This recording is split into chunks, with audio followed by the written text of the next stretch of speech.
Good morning, ladies and gentlemen, and welcome to the second day of the Kuwait Rail and Metro Conference and Exhibition. Thank you all for being here. To start off the conference today, I'd like to welcome Mr. Donald Warnock. He's a partner at Norton Rose from the United Kingdom. Mr. Donald has a master's degree from King's College, and he recently completed a 2-year secondment to the Tube Lines, the PPP contractor for the Northern, Jubilee and Piccadilly lines of the London Underground network under a complex PPP contract. Today he will be speaking about the construction and operational issues in a PPP context. Please give him a warm welcome.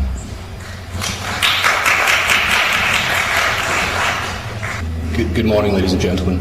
Apologies for the delay. There was some confusion with my slides, but thought you'd rather look at slides rather than just listen to me talk all morning.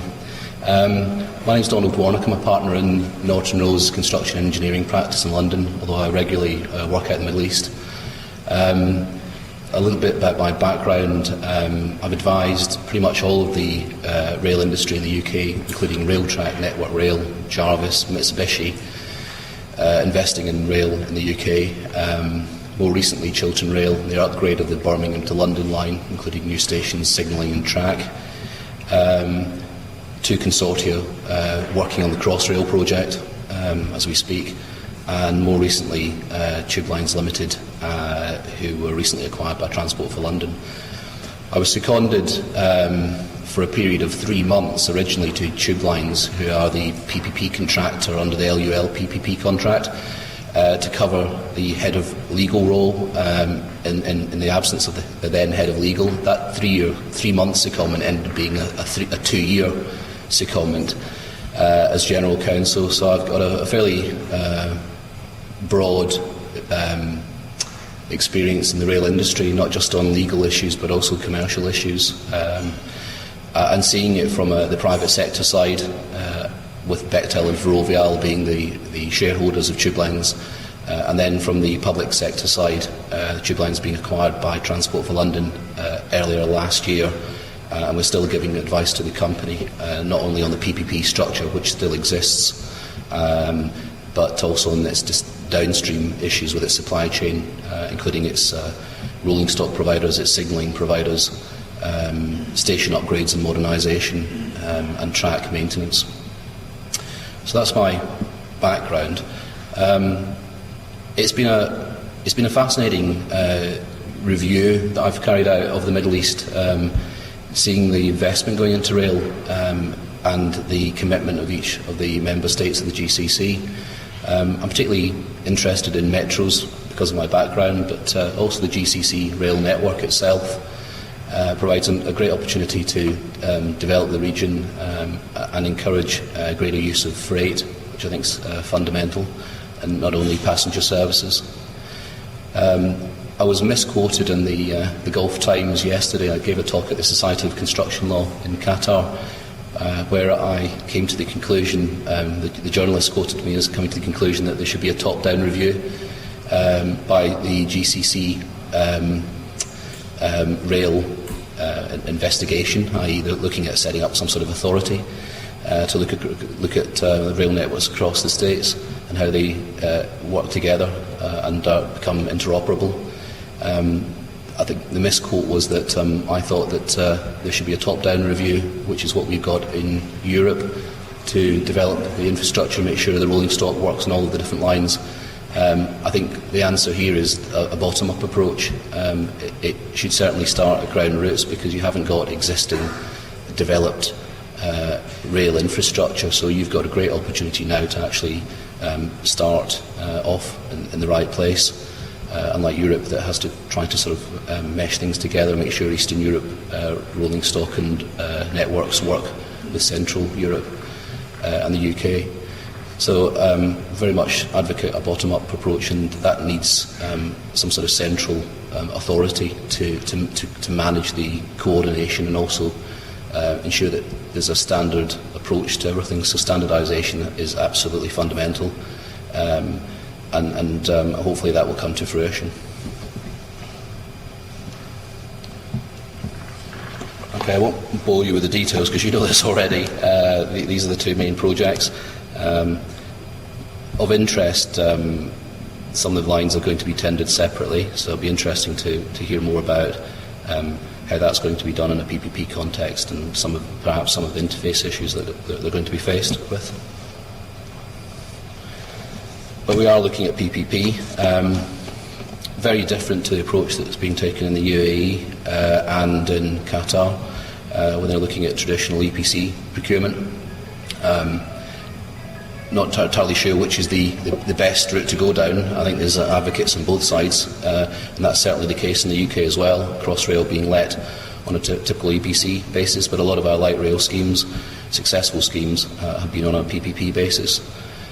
I think the one thing to draw from my experience in discussions in Qatar is that there was a general concern from the private sector that there wasn't enough joined-up thinking, perhaps, with the JV of Deutsche Bahn International and Qatar DR in respect of how they're going to deal with all the interface issues and how they're going to manage the programme itself, which is a very challenging programme, especially with the World Cup coming up.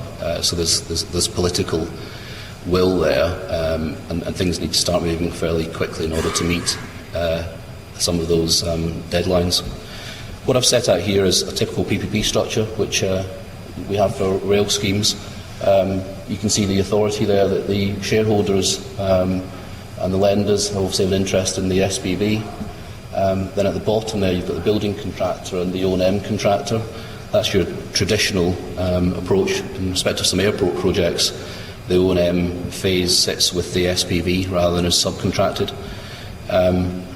Key to PPP is the interface between the building contractor and the O&M contractor to ensure that any grey areas are addressed between those two entities rather than addressed at SPV level.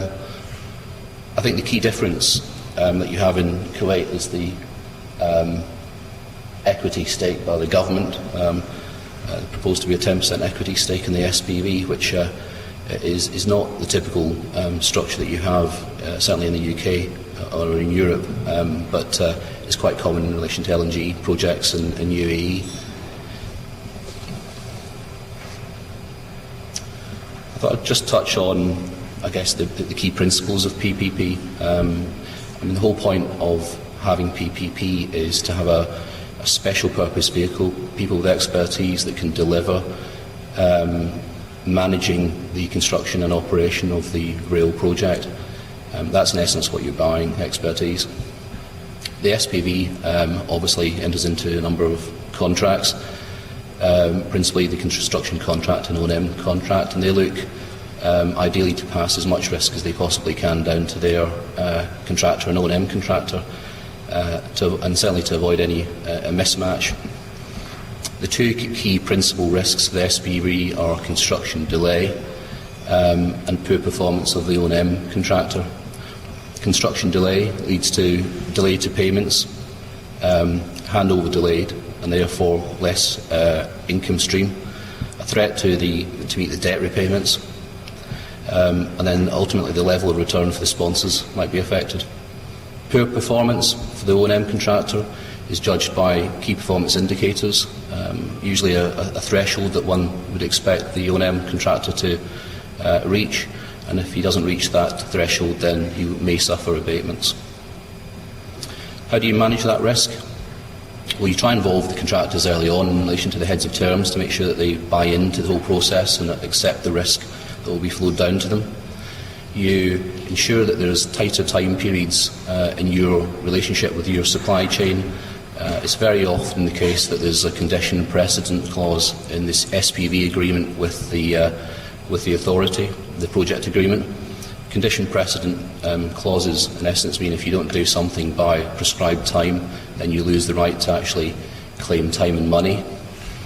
And that was certainly the case in respect of the PPP contract with London Underground that I advised on. There was a very strict time periods in which matters had to be notified to London Underground, and if matters weren't notified within a prescribed period, that right was lost.